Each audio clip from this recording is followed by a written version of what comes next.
des acouphènes par rapport au handicap auprès de la MDPH. Voilà. J'y vais.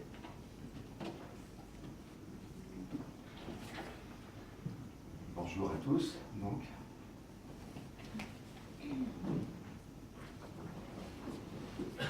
Je suis ici en tant que porte-parole dans le cadre du parrainage de cette journée nationale de l'audition 2017. À la demande des associations France Acouphènes et des GNA, que je félicite pour leur combat, auquel je m'associe à leur demande. Quand on évoque les risques auditifs, je repense forcément à ma propre histoire. Toute ma vie, j'ai entendu la mer et les bruits qui m'entouraient sans aucun problème et surtout sans me douter un seul instant qu'un jour, ils me déserteraient. Il aura fallu un choc traumatique dû à un projectile sur le front, doublé d'un volume sonore excessif dans mon casque audio, pour constater à mon tour que non, ça n'arrive pas qu'aux autres. Alors, quand on parle de prévention,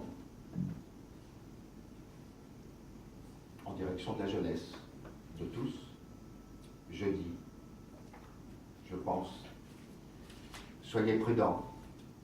Quand on a 20 ans, on aime la musique, qui vous donne des frissons, des vibrations dans tout le corps, qui accompagnent nos histoires d'amour, d'amitié.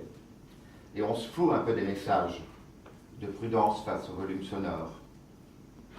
C'est aux parents de rappeler les risques, au pouvoir public de la santé d'alerter les jeunes face à l'utilisation abusive des sons. Un jour, ma vie a explosé, la musique a laissé place au vacarme.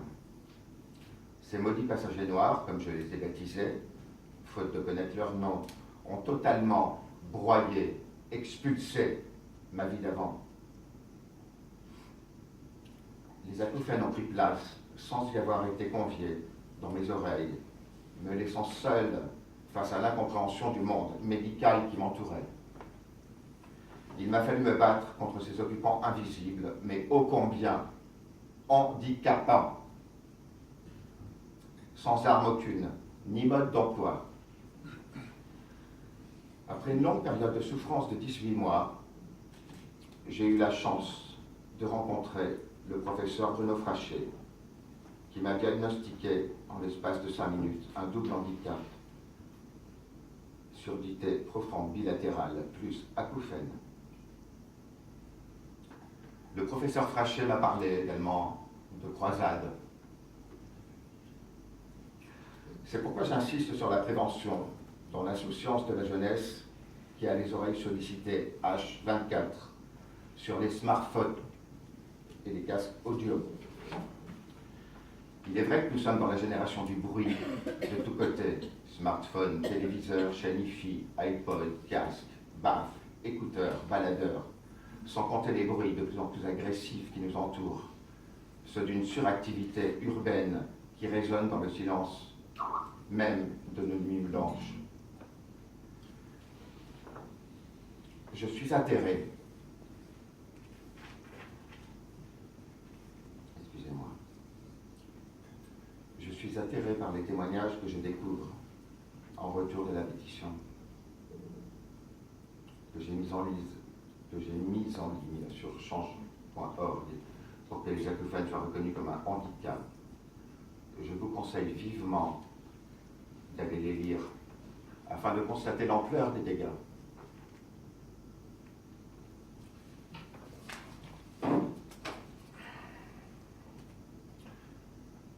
Un homme, jeune, de 33 ans, s'est battu auprès du ministère de la Santé pour être entendu durant son calvaire, qu'il appelait, je le cite, le génocide auditif.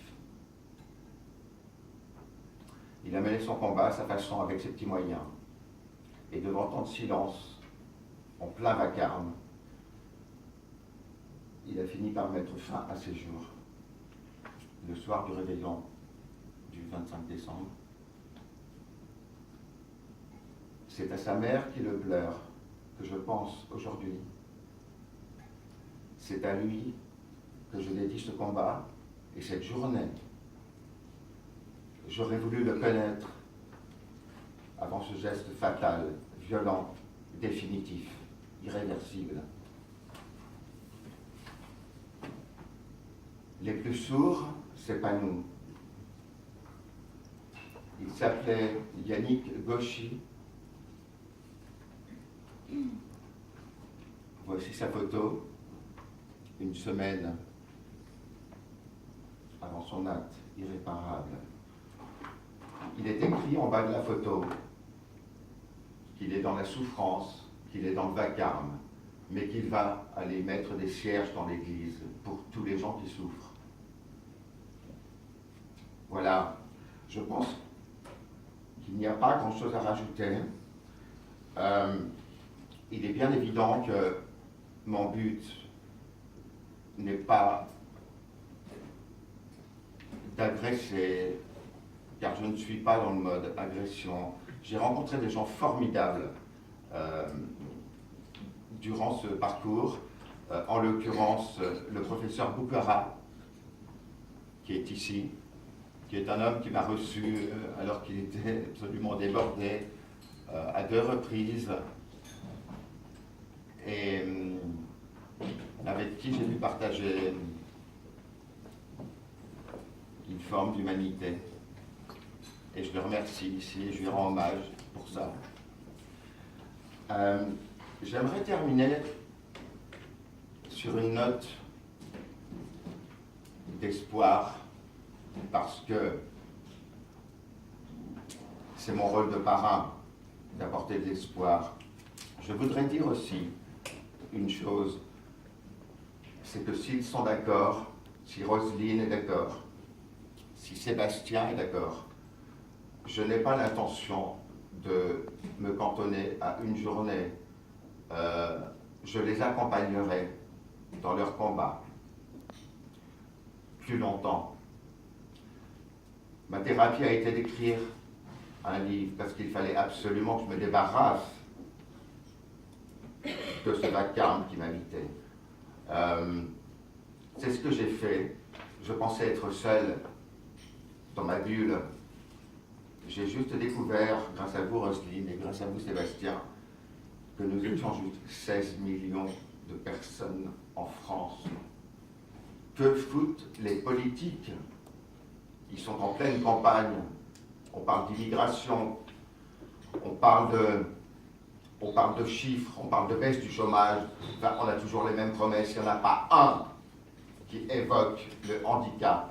Je fais un appel solennel ici au prochain candidat qui sera élu afin qu'il y ait une réorganisation au sein du ministère de la Santé. Et surtout, qu'il y ait une écoute afin que cesse ce dialogue de sourds. J'ai presque terminé. J'aimerais faire venir quelqu'un ici. Il s'appelle Jérôme Lefebvre. Jérôme, s'il te plaît, tu veux bien. Jérôme est audioprothésiste, spécialiste de la réhabilitation, de l'audition à Paris. Son travail consiste entre autres à procéder au réglage des sons des personnes implantées cochléaires. C'est un magicien, parce qu'il y a des moments de magie à travers ce vacarme. Nous allons évoquer notre rencontre. Ne t'inquiète pas, il n'y en a pas pour longtemps. Comme on a beaucoup d'invités ce matin, je vais vous inviter en quelques mots, si vous voulez bien. On a beaucoup d'autres invités, surtout on va vous présenter une étude. En quelques mots, s'il vous plaît. Alors, et dans le micro, si vous voulez bien vous approcher. J'ai effectivement rencontré Frédéric Leblanc à un moment où il était en souffrance totale. Le professeur Frachet m'a adressé Frédéric pour une prise en charge audioprothétique afin de l'aider à sortir du silence d'une part, et puis de noyer un petit peu ses peines avec d'autres sons qui l'entourent. Le contact est très, très puissant, parce que je vais essayer de résumer. J'ai rencontré Frédéric en 3 étapes. La première, donc en souffrance totale, la deuxième en jouissance totale, et la deuxième en jouissance et la troisième Je l'ai pas reconnu.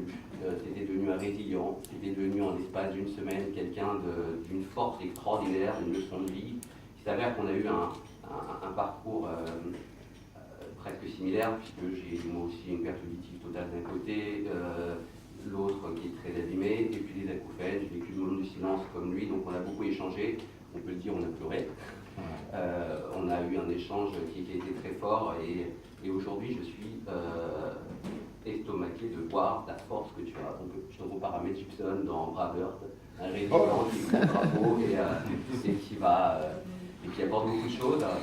Avec toutes ces personnes, la JNA, France Acouphènes, ces médecins, ces chercheurs, ICARA et autres, qui apportent beaucoup d'espoir, et ça évolue, ça va à une vitesse extraordinaire. Je suis dans l'audition depuis que j'ai 12 ans, j'ai 38 ans aujourd'hui, ça a progressé, mais c'est fabuleux, il faut le dire. Et c'est bien de le rappeler ici. Merci beaucoup à tous les deux, Frédéric. Merci beaucoup de cette témoignage qui nous touche énormément. Je rappelle que votre livre, on le retrouve, puisque tout le monde l'a eu dans votre main. Merci infiniment pour votre témoignage si précieux. Je voudrais qu'on parle d'une étude maintenant, Frédéric. Excusez-moi, je vais juste faire un léger oubli. Dans mon combat à venir s'inscrira également, au-delà de Vogel les acouphènes, je n'entends plus la mer, le livre que j'ai écrit. Une pièce de théâtre tirée du livre, parce que les mots ne suffisent pas. Il faut l'image. Je suis acteur. Je n'ai pas travaillé depuis 5 ans. J'ai envie de porter cette histoire sur scène. Je vais le faire dans une pièce qui va s'appeler Dialogue de sourds, qui a été écrite par Evelyne Adam. Nous sommes en pourparlers bien avancés avec le producteur, et je vous promets, Roselyne, Sébastien et à l'ensemble des personnes qui sont touchées par les acouphènes et les autres, que je serai sur scène courant 2017 avec cette pièce. Je vous remercie de m'avoir écouté. Merci beaucoup, Frédéric. Bravo à vous. Merci infiniment. Professeur